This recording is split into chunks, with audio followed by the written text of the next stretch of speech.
Can you talk about one of the things that people like about cloud-based software is that hypothetically it requires, I guess, less technical expertise on the part of the company's IT or programming staff, so that they have time to work on product and other customer-facing, revenue-generating activities. As we all know, if somebody in a company's IT or programming area has a choice between working on accounting and reporting projects and product or new product development, they usually choose the latter. And so that's a concern or issue I've heard from many CFOs. So for some of these more complex processes, do these require either internal or external IT people or programmers to come in and do this stuff?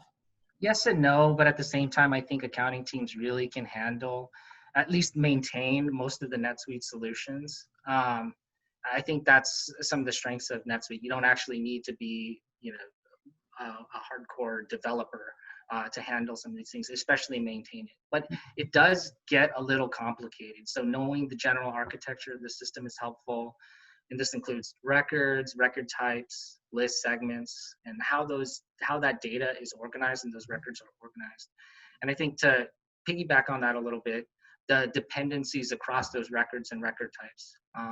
RevRec journals, for example, you can press a button, right, and then it will create the RevRec journals. But then it also, what's happening in the back end are plans and arrangements and elements are all getting created. And there's back-end processes. So having an understanding of how these are created and how that data is organized is helpful. But again, you don't necessarily need development or IT background to do this. Okay.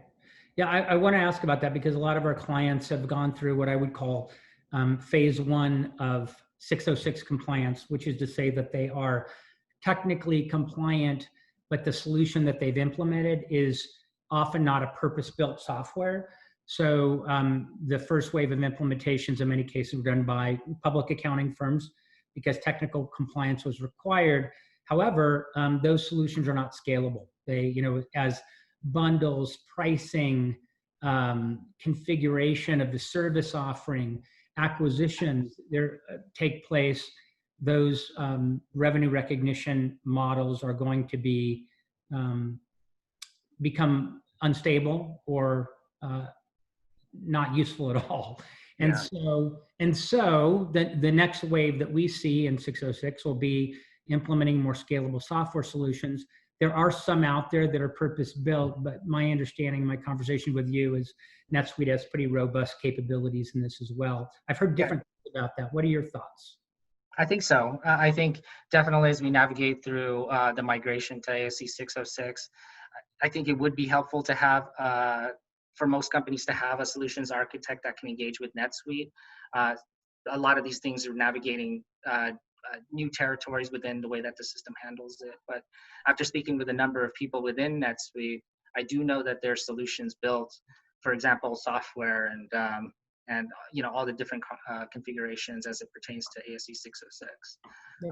Every company is different, obviously, but I do know that there's solutions that are available in NetSuite. Okay, I think the answer is probably before you go purchase and work to integrate a revenue recognition software solution, first find out if your existing ERP has those capabilities. Absolutely. Right? Okay. Certainly. All right. So where do companies go to get this type of information, the information to inform these more leveraged uses of the system, especially if the current team doesn't have that knowledge base already? I think ultimately a dedicated resource to help implement the solution and get this information is key. Somebody who's not necessarily bogged down with the day-to-day of closing books, who can really focus on scoping, configuration, testing, and developing training materials. That knowledge transfer is key, right? So Ultimately, that dedicated resource who can provide training materials, communicate solutions, offer ways to debug, and really empower the accounting team to be self-sufficient after that that dedicated resource leaves.